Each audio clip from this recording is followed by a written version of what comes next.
خير لكم إن كنتم تعلمون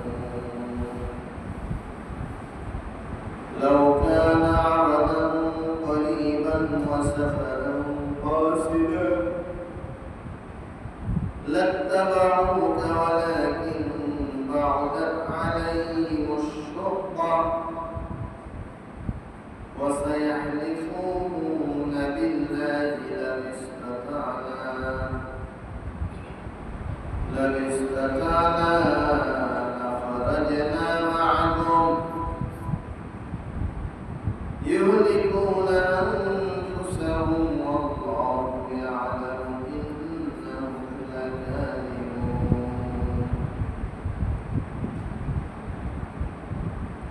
عفى الله عنك لما أذنت لهم حتى يتبين لك الذين صدقوا وتعلم الكاذبين لا يستأذنك الذين يؤمنون بالله واليوم الآخر يجاهدون بأموالهم وأنفسهم والله عليم بالمتقين إنما يستأذنك الذين لا يؤمنون بالله واليوم الآخر وارتابت قلوبهم فهم في ريبهم يترددون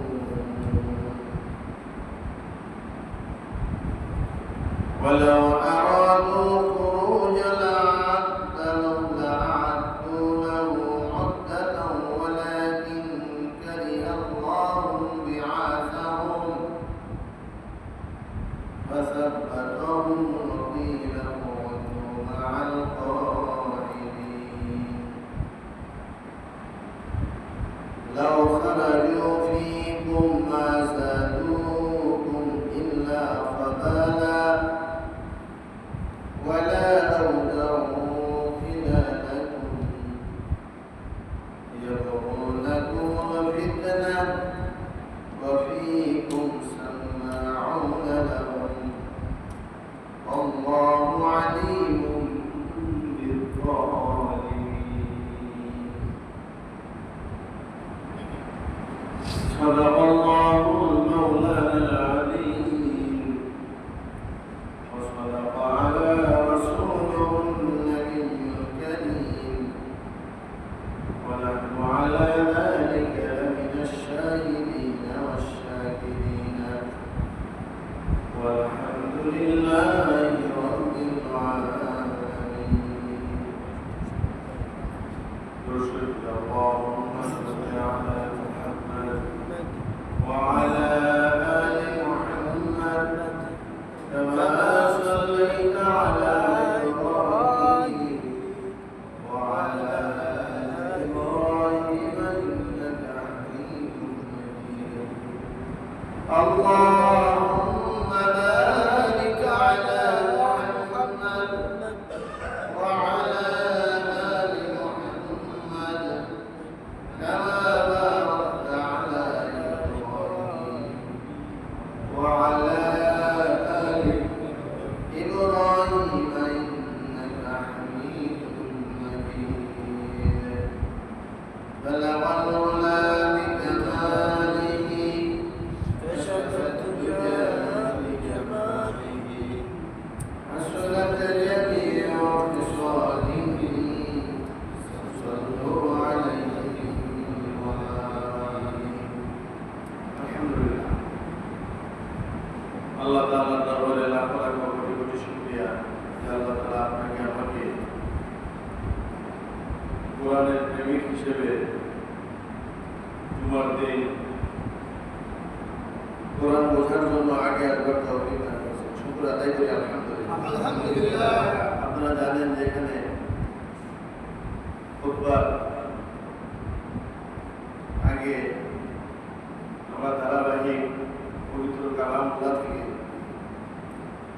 আলোচনা করার চেষ্টা করি। তো আজকে ধারাবাহিকতা সূরা তাওবার 41 থেকে নিয়ে 47 নম্বর আয়াত পর্যন্ত তেলাওয়াত করব। কোন সূরা? সূরাতুল তাওবা আয়াত নম্বর 41 থেকে 47। আল্লাহ তাআলা এই আয়াতের ভিতর দিয়ে আমাদেরকে যে মেসেজ দিতে যাচ্ছেন, আমরা যেন সেই মেসেজগুলো শুনতে পারি, জানতে পারি, বুঝতে পারি, আমল করতে পারি এবং এই জমিনে যেন তা প্রতিষ্ঠা করতে পারি। সকলে বলে আমিন। আমিন। কোরআন পড়ার লোক আছে, কোরআন শোনার লোকও আছে।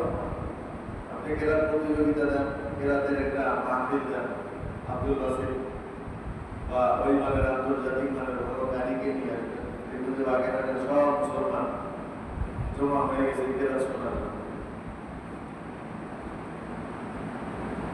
কোরআন শিক্ষার ক্লাস করেন, যে বৈজ্ঞানিক পদ্ধতিতে কি করে কোরআন শিক্ষা দেয়, তো দেখবেন যে 30 দিনে কোরআন শরীফ শিখতে পারবে, এরকম একটা ঘোষণা দিলে সব বয়স্ক মুসলমান সেখানে গিয়ে জমা হয়।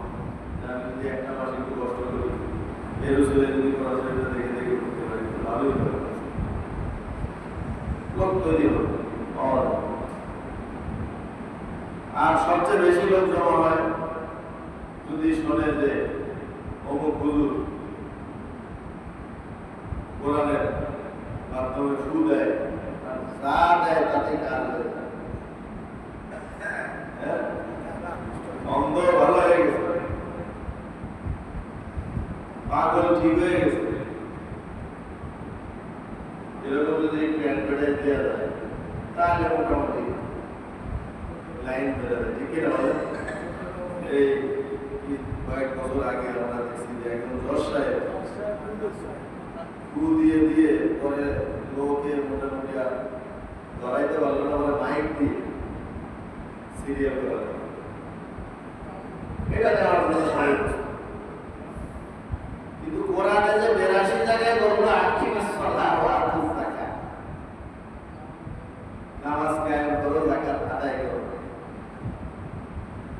এই নামাজ যদি কায়েম করতাম, যাকাত যদি আদায় করতাম, এই সমাজে কোন মারামারি, হানাহানি, কাটাকাটি, শত্রুতা কিচ্ছু থাকতো না। একটা জান্নাতের পরিবেশ তৈরি হয়ে যেত। আর যদি যাকাত আদায় করতাম তাহলে ভিখারি পাওয়া যেত, গরিব থাকতো না আমাদের সমাজ। সকলেই দুমুঠো নিজের ইনকাম দিয়ে খেয়ে পড়ে বেঁচে থাকতো।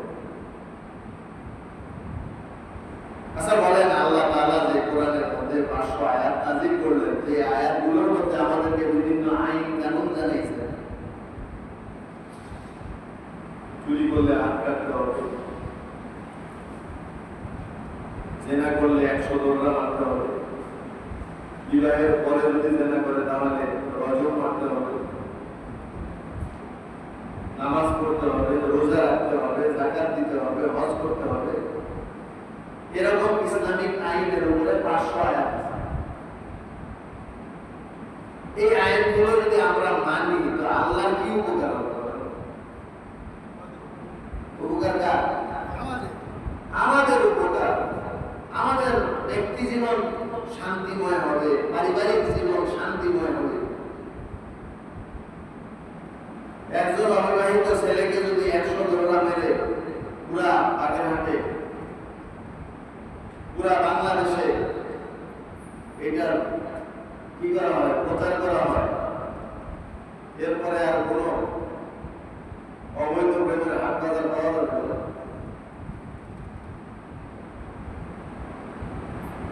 বিবাহিত কোনো পুরুষকে যদি রজম মেরে সেই ভিডিও চিত্র ধারণ করে যদি প্রচার করা হয় এবং সারা দেশে যদি এটাকে প্রচার করা হয় যে বাংলাদেশে বিবাহিত কোনো নারী যদি অথবা কোনো পুরুষ যদি অন্যায়ভাবে যৌন মিলন অন্য কারো নারীর সাথে করে বা পুরুষের সাথে করে তাহলে উভয়কে রজম করা হচ্ছে। তাহলে এই দেশে কোনো পরকীয়া থাকবে? বলেন, তাহলে পরকীয়া যদি না থাকে, সন্তানরা যদি অবৈধ প্রেমের ফাঁদের মধ্যে যদি না পড়ে, তাহলে পারিবারিক জীবনে সাংসারিক জীবনে শান্তি আসবে না অশান্তি থাকবে? আল্লাহ তাআলা যতগুলো আইন আমাদেরকে দিয়েছেন, আইনের জন্য যতগুলো আয়াত আমাদেরকে দিয়েছেন, এগুলো আমাদের উপকারের জন্য। কিসের জন্য বলেন? এখন সেই আইন বাস্তবায়ন না করে, নামাজ না করে, সংসদ যদি সেই ইংরেজদের আইন অনুযায়ী চলে, আদালত যদি ইংরেজদের আইন অনুযায়ী চলে, পুলিশরা যদি 100 টাকা ঘুষ খেয়ে জেনাকারীকে ছেড়ে দেয়, ব্যভিচারীকে ছেড়ে দেয়, মাদক ব্যবসায়ীকে ছেড়ে দেয়, তাহলে বলেন এই সমাজে যদি কোরআনের আইন বাস্তবায়ন না হয়, শুধু সূরা ফাতিহা পড়ে ফু দিয়ে পারিবারিক অশান্তি দূর করা যাবে? সমাজের অশান্তি, অরাজকতা, অন্যায়, অত্যাচার, অনাচার, পাপাচার, মিথ্যা, চুরি, ডাকাতি, সন্ত্রাসী, এগুলো কি দূর করা যাবে?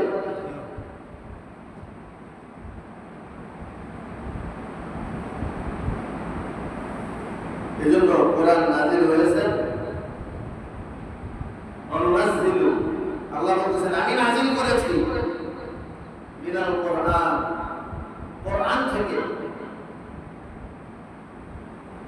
মা হুয়া শিফাউন ওয়া রাহমাতুল লিল মুমিনিন, এমন কতিপয় আয়াত, যে আয়াতগুলো ঈমানদারদের জন্য, মুমিন বান্দাদের জন্য শিফা এবং রাহমত। কি এবং কি বলেন? শিফা এবং রাহমত, দুটি শব্দ বলেছে। শিফা মানে হলো ঈমানদার বান্দার শারীরিক যত সমস্যা আছে, মানসিক যত সমস্যা আছে, সকল শারীরিক মানসিক সমস্যার সমাধানের এক শব্দ হলো শিফা, আরোগ্য। আর রহমত কাকে বলে? পারিবারিক যত অশান্তি, সামাজিক যত অশান্তি, রাষ্ট্রীয় যত অশান্তি, আন্তর্জাতিক যত অশান্তি, এই সমস্ত অশান্তির মূলে হয়তো কোথাও জেনা আছে, কোথাও মাদক আছে, কোথাও দুর্নীতি আছে, কোথাও জুলুম আছে। আজকে আমেরিকার সাথে ইসরায়েলের সাথে ইরানের এই যুদ্ধ, আর এত কোটি কোটি টাকা খরচ, যার কারণে সারা বিশ্বের অর্থনীতির উপর একটা বড় আঘাত চলে আসছে। পাম্পে তেল পাওয়া যাচ্ছে না, মানুষের জীবন দুর্বিষহ হয়ে যাচ্ছে। এর পিছনে মূল কারণ কি বলেন তো? বলেন জুলুম। মূল কারণ কি? ধরে বলেন মূল কারণ কি? মূল কারণ কি? জুলুম। তার কারণ হলো আজকে যে আয়াতুল্লাহ খামেনিকে মারা হলো, কিসের ভিত্তিতে বলেন? উত্তর দেন। কিসের ভিত্তিতে মারা হয়েছে? সে কি জেনা করেছিল যে তাকে রজম মারা হয়েছে? সে কি কাউকে হত্যা করেছে যে তার আইনের রায় অনুযায়ী তাকে হত্যা করা হয়েছে? তাকে যে মারা হলো, এটা জুলুম করে মারা হয়েছে। এই জুলুমের কারণে আজকে এক প্রাণের কারণে কত প্রাণ গেল, কত কোটি কোটি টাকা সম্পদ নষ্ট হলো। সেখানে আমার আপনার পকেটের টাকা আছে না? বলেন, আছে না? নাই? আজকে যে আমরা এই যে দুর্বিষহ জীবন যাপন করতেছি, তেল পাচ্ছি না, দ্রব্যমূল্যের দাম বেড়ে যাচ্ছে, এর মানে কি আমার পকেটের টাকাও কায়দা কানুন করে ওই জালেমরা কোনো না কোনো ভাবে নিয়ে নিচ্ছে, নিয়ে তারা পৃথিবীর ভিতরে ত্রাসের রাজত্ব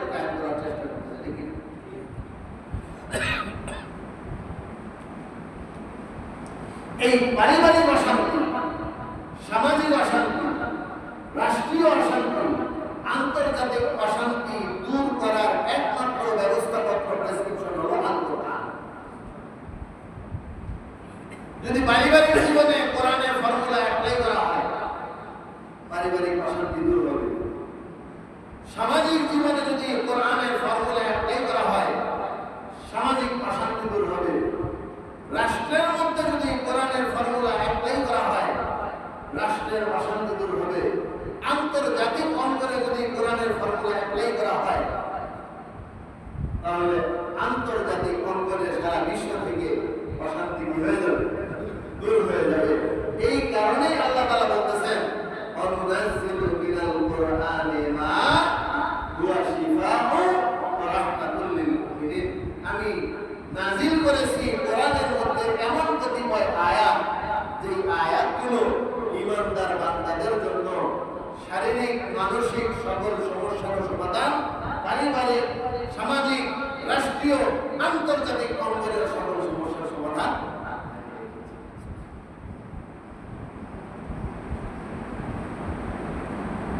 এখন যদি আমরা প্রয়োগ না করি, 1000 টাকা ভিজিট দিয়ে ডাক্তার দেখাইলেন, 10,000 টাকা খরচ করে টেস্ট করাইলেন, টেস্টের রিপোর্ট ডাক্তারকে দেখানোর পরে ডাক্তার 10 আইটেমের ওষুধ প্রেসক্রিপশন করে দিল। এই করতে করতে আপনার টাকা আসে, একটা ওষুধ আর কিনে খাচ্ছেন না, আপনার সুস্থ হবেন রে ভাই? এর আগে তো আপনি 11,000 টাকা খরচ করছেন, আর মাত্র 500 টাকার ওষুধ খেলেই কিন্তু আপনি সুস্থ হবেন। কিন্তু আর 10,000 টাকার টেস্ট করাইছেন, 1,000 টাকার ভিজিট দিয়েছেন, 11,000 টাকা শেষ, 500 টাকার যে ডাক্তার ওষুধ লিখে দিছে, এই ওষুধটা আর খাচ্ছেন না, তাহলে হবেন আপনি সুস্থ? ঠিক তেমনি ভাবে কোরআন নাযিল হয়েছে কোরআনের প্রেসক্রিপশনকে ফলো করার জন্য। কোটি কোটি টাকা খরচ করে কোরআন ছাপাইলাম, কোটি কোটি টাকা খরচ করে কোরআনের প্রচার করলাম, কোরআনের প্রসার করলাম, কোরআনের মাদ্রাসা বানাইলাম, কোরআনের মাহফিল দিলাম, কোরআনের মুফাসসিরে কোরআন বানাইলাম, কোরআনের কনফারেন্স দিলাম, সব করছি। কিন্তু কোরআনের ফর্মুলা না ব্যক্তি জীবনে অ্যাপ্লাই করতেছি, না পারিবারিক জীবনে কোরআনের ফর্মুলা অ্যাপ্লাই করতেছি, না সামাজিক জীবনে কোরআনের ফর্মুলা অ্যাপ্লাই করতেছি, না রাষ্ট্রের মধ্যে, না আন্তর্জাতিক অঙ্গনে। তাহলে বলেন কোরআনের শান্তি পাবো কারা? তারা সম্ভব? এই জন্য আমাদের জানা উচিত কোরআন আমাদেরকে কি মেসেজ দিচ্ছে, কোরআন আমাদের জন্য কি প্রেসক্রাইব করতেছে, সেটা জেনে যদি আমরা আমাদের জীবনে অ্যাপ্লাই করি, তাহলে আমাদের জীবনে শান্তি আসবে না? আসবে? আল্লাহ কবুল করেন, বলেন আমিন। ইনফিরু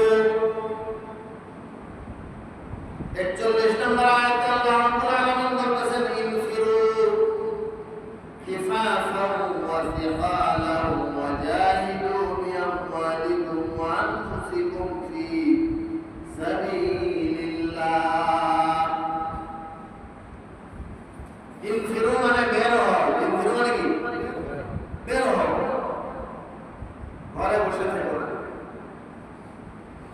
খিফাফান তুমি পাতলা হও, ওয়া সিকালা অথবা তুমি ভারী হও। তুমি হালকা হও আর ভারী হও, পাতলা হও আর ভারী হও, তুমি বের হও। তুমি কি করো? বের হও। বের হয়ে কি করবা? ওয়াজাহিদু, জিহাদ করো। কি করো বলেন? কিছুদিন আগে আমরা শুনছিলাম যে ভারত কোরআন থেকে 24টা আয়াত মুছে, তার ভিতরে এটা এখানে জিহাদ করার কথা বলছে। কি করার কথা বলছে? যুদ্ধ করতে বলছে। মুসলমান যুদ্ধ করলেই ঝামেলা, মুসলমান যুদ্ধ করলে কি ঝামেলা। মুসলমান যদি যুদ্ধ না করে খানকা নিয়ে পড়ে থাকতো, পীর মুরিদি নিয়ে পড়ে থাকতো, দোয়ার ডিব্বা নিয়ে পড়ে থাকতো, কোরআন হাদিসের তাফসীর মাহফিল, মাদ্রাসার দরস তাদরিস, জিকিরের খানকা, এগুলো নিয়ে যদি আলেম ওলামা হুজুর মুসলমান মুসল্লি পীর মুরিদ সবাই ব্যস্ত থাকতো, তাহলে মদের ব্যবসাও জমজমাট চলতো, জেনার ব্যবসাও জমজমাট চলতো, আড্ডাখানাও জমজমাট চলতো। আরব সাহিত্যের কোলের ভিতরে নারী আর মদ ঢুকায় দিয়ে, তেলের লাইনে পাইপ ঢুকায় দিয়ে সব তেল আরব থেকে আমেরিকা চলে যেত, ইসরায়েলে চলে যেত, কারো কোনো সমস্যা হইতো।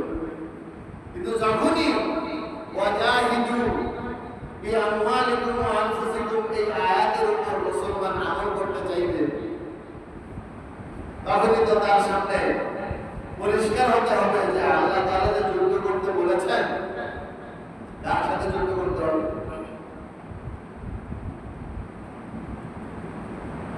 সূরা আনফালের 60 নম্বর আয়াত, সূরা কত নম্বর আয়াত? সূরা আনফালের 60 নম্বর আয়াতে বলতেছেন ওয়া আ'ইদু লাহুম মাসতাতা'তুম মিন কুওয়া। সূরা আনফালের পরে সূরা তাওবা, এই আয়াতের তাফসীর আমি ধারাবাহিক তাফসীরে বিগত দিনগুলোর মধ্যে আলোচনা করেছি। তোমরা তোমাদের শত্রু আল্লাহর শত্রুদের বিরুদ্ধে যুদ্ধের জন্য সকল প্রকারের প্রস্তুতি গ্রহণ করো।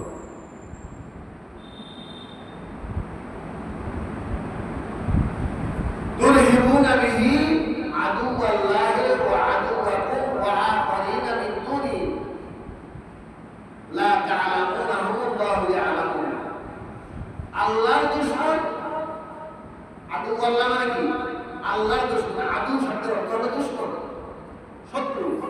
আদুওয়াল্লাহ মানে আল্লাহর দুশমন, ওয়া আদুওয়াকুম তোমাদের দুশমন, ওয়া আখারিন আরেক জাতি আছে লা তা'লামুনাহুম তোমরা তাদেরকে চেনো না, বন্ধু মনে করো।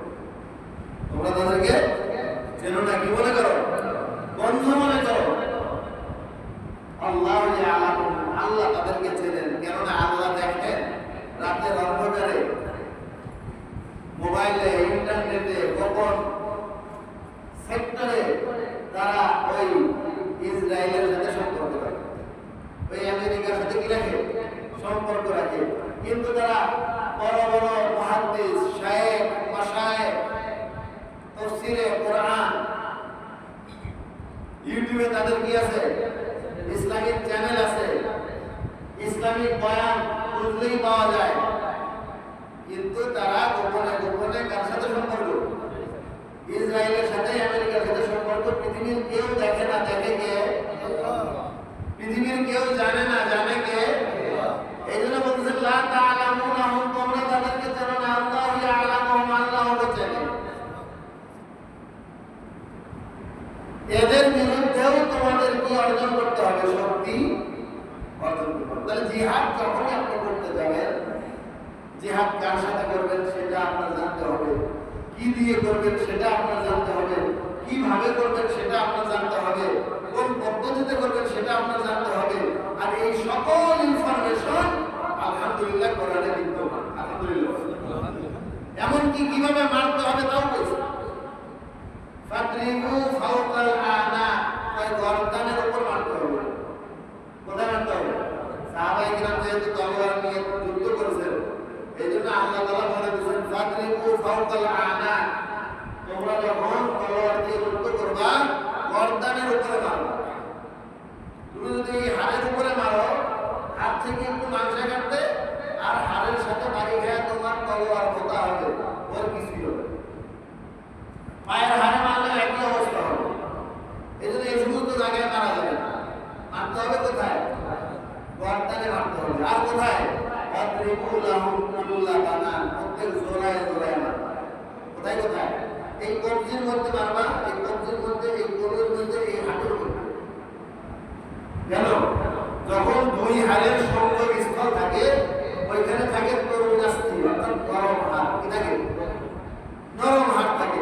ওই নরম হাড় বানায় মারলে কি হয়ে যাবে? আলাদা করে শক্ত হাড়ের উপর মারা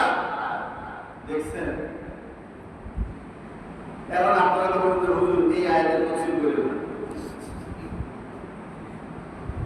দেন। কোরআনে যদি থাকে আর আপনারা যদি মানা করেন তাহলে বলেন আপনাদের মানা করা কি ঠিক হবে? আর আপনাদের মানা শুনে যদি আমিও তাফসীর করা বন্ধ করি, আমার তাফসীর করা বন্ধ করা কি ঠিক হবে? আল্লাহ রাসূল কি এই আয়াতের তাফসীর করেন নাই? সাহাবায়ে কেরাম কি এই আয়াতের তাফসীর শোনেন নাই? সাহাবায়ে কেরাম কি এই আয়াতের উপর আমল করেন নাই? এই আয়াতের তাফসীর যখন বন্ধ হয়েছে, এই আয়াতের আলোচনা যখন বন্ধ হয়েছে, এই আয়াতের আমল যখন বন্ধ হয়েছে, তখনই আল্লাহ তাআলা বলেছেন ইযা তারাকতুমুল জিহাদ, যখন তোমরা জিহাদকে পরিত্যাগ করলা, জিহাদের আলোচনা ছেড়ে দিলা, জিহাদের আয়াত ছেড়ে দিলা, জিহাদের আমল ছেড়ে দিলা, তাহলে অপেক্ষা করো ফাসাল্লাল্লাহু আলাইকুমুল বিল্লাহ, তোমাদের ঘাড়ের উপরে বাতিল কাফের মুশরিক মুনাফিকদের পক্ষ থেকে গোলামের জিনজির আসতেছে।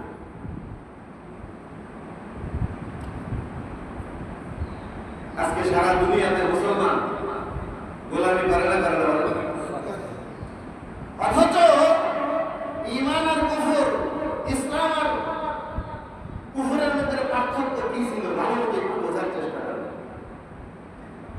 গোলামি আমরাও করি, তারাও করে। কাফের বেদিন মুশরিক তারা মনে করেন না যে তারা গোলামি করে না, তারা বলে যে আমরা আজাদ, আমরা আল্লাহ মানি না, আমরা আজাদ, আমরা কোরআন মানি না, আমরা মুক্ত, আমরা কারো ধার ধারি না, নিজেদের মন করা চলে। আরে বেটা, তোরাও গোলামি করিস, তোরা নফসের আর শয়তানের গোলামি। বলেন কার গোলামি করে? নফসের আর শয়তানের গোলামি করে।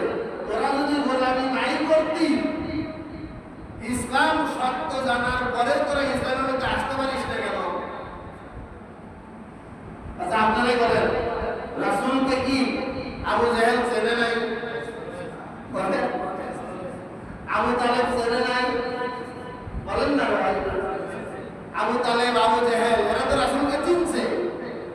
ইয়ারিফুনাহু কামা ইয়ারিফুনা আবনাআহু, তারা আমার নবী মুহাম্মদকে এমন চেনা চিনছে তাদের নিজের ঔরজাত সন্তানকে যেভাবে চেনে।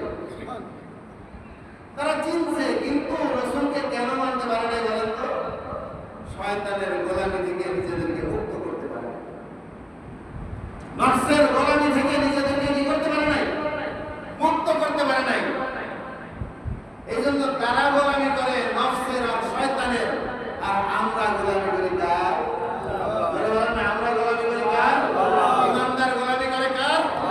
আর কাফের বেদিন মুশরিক মুনাফিক তারা গোলামি করে কার? শয়তানের। শয়তানের নফসের গোলামি করে। সুতরাং গোলামি থেকে কেউ মুক্ত নয়। এই জন্য সাহাবায়ে কেরাম যখন দাওয়াত দিতে যাইতেন তো বলতেন, নিজেদের পরিচয় বলতেন, নাহনু আসহাবু রাসূলিল্লাহ সাল্লাল্লাহু আলাইহি ওয়াসাল্লাম, আমরা আল্লাহর প্রেরিত রাসূল মুহাম্মাদের সাথী, মুহাম্মাদের সাহাবী। কেন আসছেন? লিনুখরিজাল ইবাদ মিন ইবাদাতিল ইবাদ ইলা ইবাদাতি রাব্বিল ইবাদ। আমরা এই জন্য বের হয়েছি আমাদের ঘর থেকে, আমরা এই জন্য ছেড়েছি আমাদের মাতৃভূমি, আমরা এই জন্য ছেড়েছি আমাদের আরাম আয়েশ, আমরা এই জন্য ছেড়েছি আমাদের বিবি বাচ্চা, আমরা এই জন্য ছেড়েছি আমাদের পরিবার পরিজন, যাতে করে সারা দুনিয়া মাখলুকের গোলাম, শয়তানের গোলাম, নফসের গোলামগুলোকে তাদের গোলামি থেকে মুক্ত করে আল্লাহর গোলামের সাথে যুক্ত করতে হবে।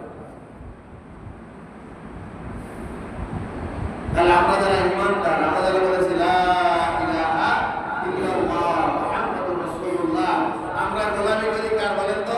আল্লাহ। আল্লাহর গোলামি করি। আর ওরা গোলামি করে কার? শয়তানের। শয়তান আর নফসের। আচ্ছা এবার বলেন, আল্লাহর শক্তি বেশি না শয়তান নফসের শক্তি বেশি? আল্লাহর শক্তি বেশি। শয়তান আর নফস কয়দিন থাকবে আর আল্লাহ কয়দিন থাকবে? ওরা তো আগেও ছিল না, পরেও থাকবে না। ফেরাউনের সময় ফেরাউনই ছিল কানা রব্বুকুম আলা, বই গেল তার রব্বুকুম আলা। নমরুদের সময় নমরুদ ছিল বড় বস, এখন কই সে বস। এরকম ধারাবাহিকভাবে এক এক সময় এক একজন বড় বড় বস ছিল, এখন কি তারা আছে? আল্লাহ আছেন না নাই? আল্লাহ আদি অনন্ত, চিরদিন ছিলেন, চিরদিন আছেন, চিরদিন থাকবেন। এক সময় তো পৃথিবী থাকবে না, আল্লাহ থাকবে না, থাকবে না, থাকবে। কুল্লু মান আলাইহা ফান ওয়া ইয়াবকা ওয়াজহু রাব্বিকা যুল জালালি ওয়াল ইকরাম। কিছুই থাকবে না এই পৃথিবীতে, সব ধ্বংস হয়ে যাবে, কেবলমাত্র বাকি থাকবেন তিনি আল্লাহ যুল জালালি ওয়াল ইকরাম।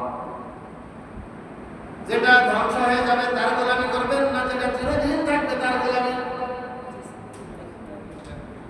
যার ক্ষমতা এখন আছে দুদিন পরে থাকবে না, তার গোলামি করা উচিত না। যার ক্ষমতা চিরদিন থাকবে তার গোলামি করা উচিত।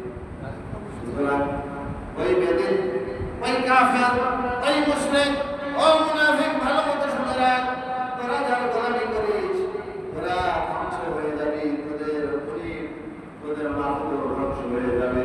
আমরা এমন সত্তার গোলামি করি যে কখনো ধ্বংস হবে না, তার শক্তি কখনো কমবে না, তার ক্ষমতার দাপট কখনো কমবে না। সেই মহান রব্বুল আলামিনের আমরা গোলামি করি, সেই মহান রব্বুল আলামিনের দ্বীনকে আমরা প্রতিষ্ঠা করতে চাই, তার পক্ষে আমরা যুদ্ধ করি। আল্লাহুম্মা বিকা আমানতু ওয়া আলাইকা তাওয়াক্কালতু ওয়া বিকা আদুলু ওয়া বিকা আসুলু ওয়া বিকা উকাতিল।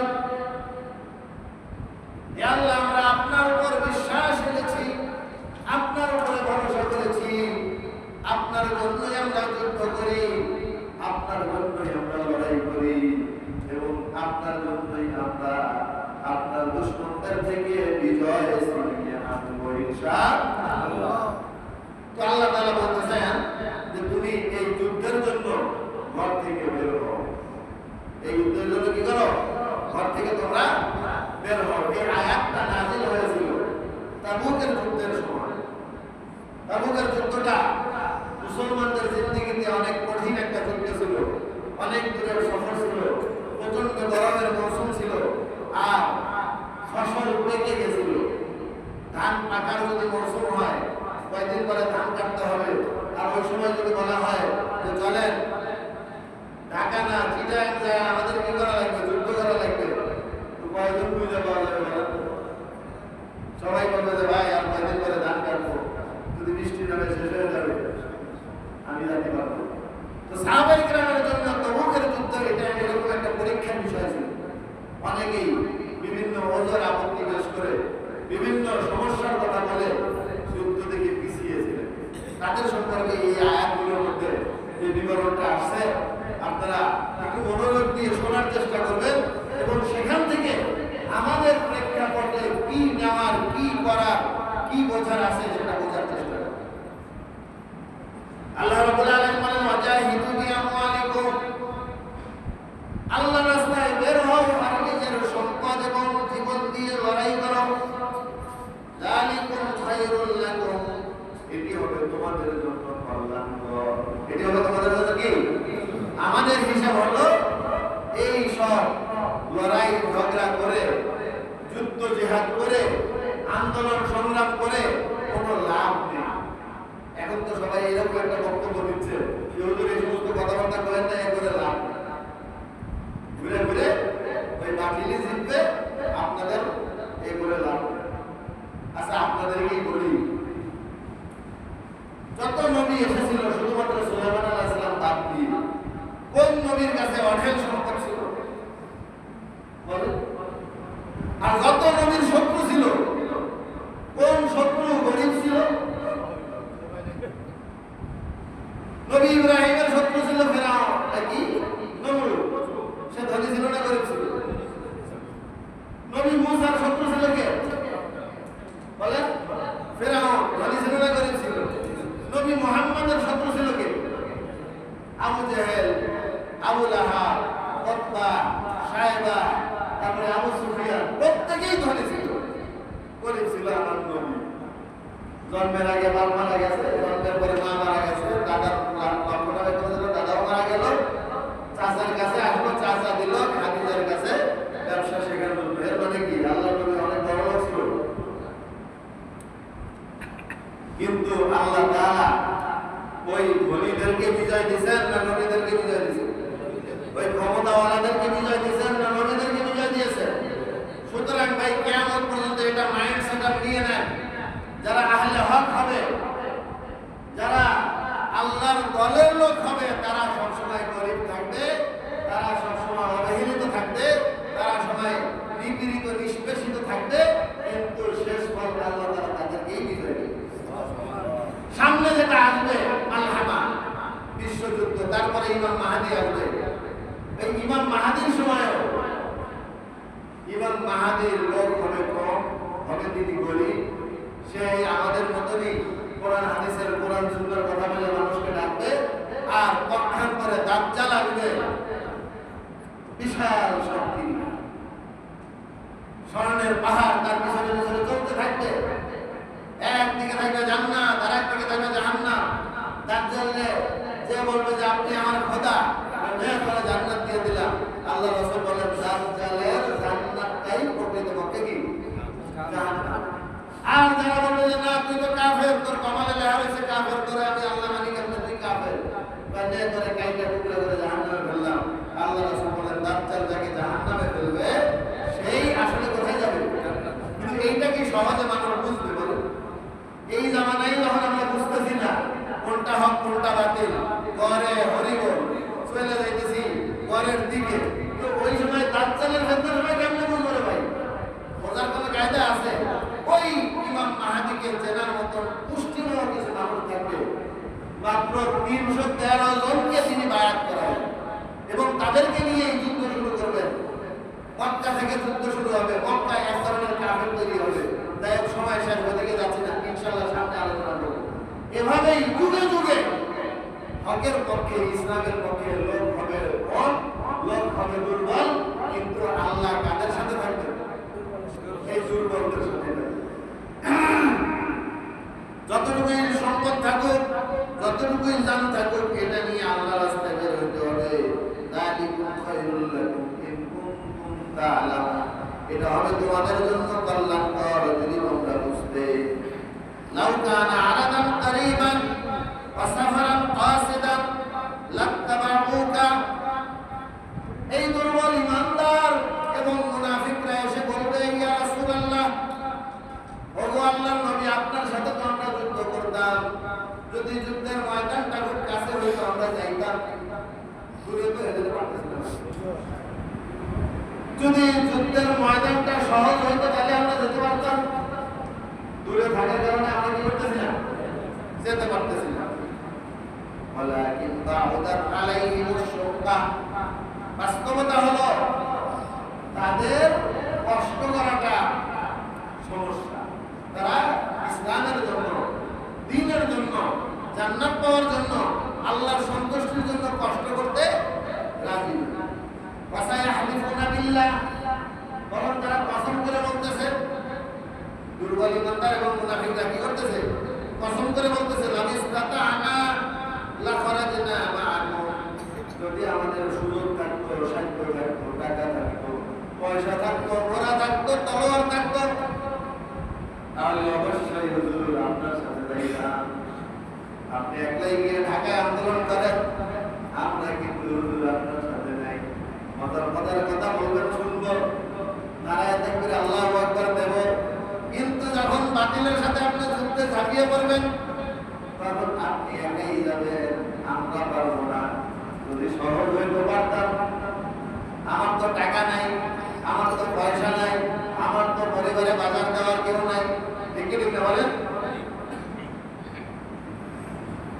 ইউহলিকুনা আনফুসাহুম, তারা এই সমস্ত সরকার তৈরি করে আর কিছুই করতেছে না, নিজের আত্মাকে, নিজের সত্তাকে ধ্বংস করতেছে। আল্লাহু ইয়ালামু, আল্লাহ তাআলা জানেন, ইন্নাহুম লাকাযিবুন, তারা প্রকৃতপক্ষে মিথ্যাবাদী, তাদের অন্তরে আল্লাহর মহব্বত নেই। আল্লাহু আনকা, আমি আল্লাহ বলতেছি ও নবী, আপনাকেও আমি আল্লাহ ক্ষমা করে দিলাম। লিমা আদিনতা লাহুম, তাদের এই ছলনা শুনে যে আপনি তাদেরকে না যাওয়ার অনুমতি দিলেন। নবী ছিলেন সরল সহজ, একজন আসিয়া কসম খায়া বলছে যে ইয়া রাসূলুল্লাহ, আমি খুব সমস্যায় আছি, যেতে পারতেছি না। আল্লাহ বলতে ঠিক আছে, এইভাবে মেলা মানুষকে না যাওয়ার কি করছেন? অনুমতি দিয়েছেন। আপনি যে সরলতা বশত অনেক দুর্বল ইমানদার এবং মুনাফিকদেরকে যুদ্ধের ময়দানে না যাওয়ার অনুমতি দিলেন, এটার কারণে আমি আল্লাহ আপনার উপর একটু রাগী হয়েছিলাম, কিন্তু সেটা কি করে দিছি? মাফ করে দিছি।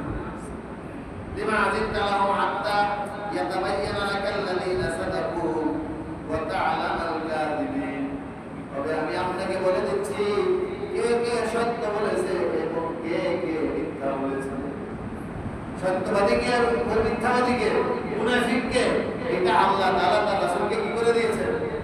জানায় দিয়েছে। তবে হ্যাঁ, এটা আরেকটি কথা বলে যায়, আল্লাহ রাসূল জানতেন মুনাফিক কারা কারা, আল্লাহ রাসূল জানতেন দুর্বল ইমানদার কারা কারা, কিন্তু আল্লাহ রাসূল তাদেরকে কখনো বহিষ্কার করেন নাই, তাদের উপর কখনো রাগান্বিত হন নাই, তাদেরকে কখনো সমালোচনা করেন নাই, তাদেরকে কখনো চিহ্নিত করেন। এমনকি বড় মজার বিষয় হলো সূরা মুনাফিকুন নাযিল হইল, আব্দুল্লাহ ইবনে উবাই ইবনে সুলুল যে মুনাফিকদের সর্দার, সেটাও আল্লাহ জানায় দিলেন। কিন্তু এই মুনাফিকদের যে তালিকা, এই তালিকা আল্লাহ রাসূল জানতেন। দুর্বল সাহাবী, বুজুর্গ সাহাবী, আমানতদার সাহাবী হুযায়ফাকে জানায় দিয়েছেন, কিন্তু ওমরকে জানায় না। কেন বলেন তো? ওমরকে যদি জানাইতো যে এই কয়টা মুনাফিক, তাহলে ওরা কি থাকতে পারতো? পরের দিন দেখছেন যে লাশ করে দিল।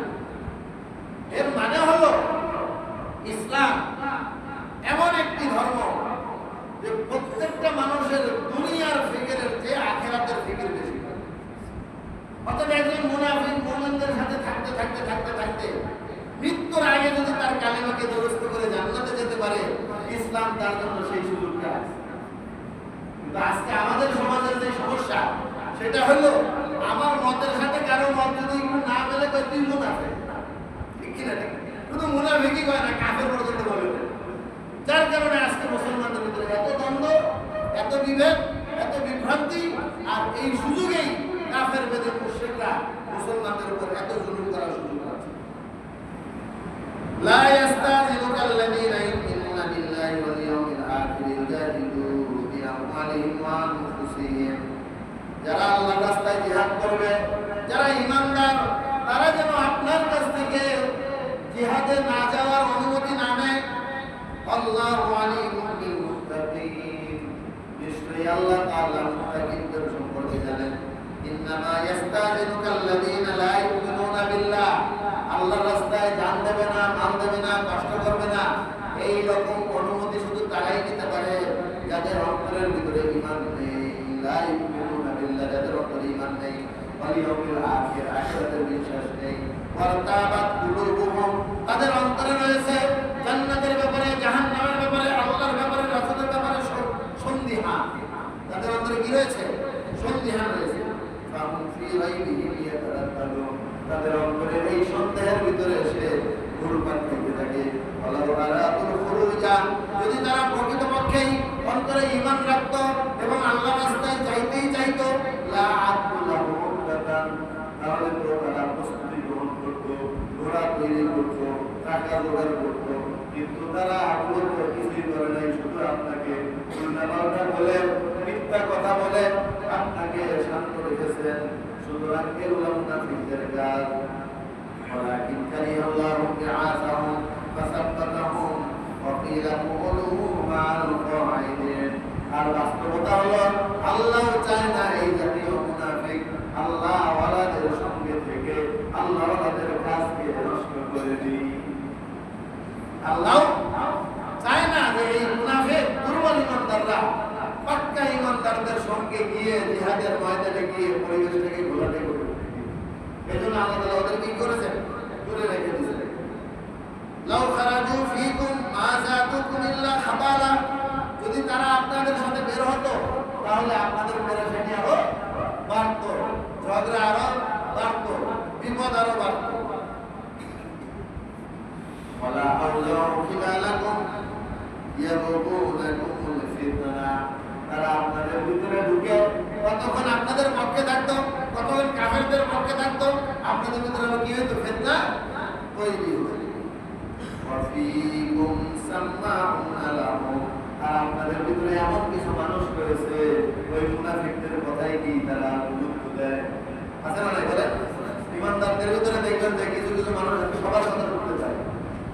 কি হয়?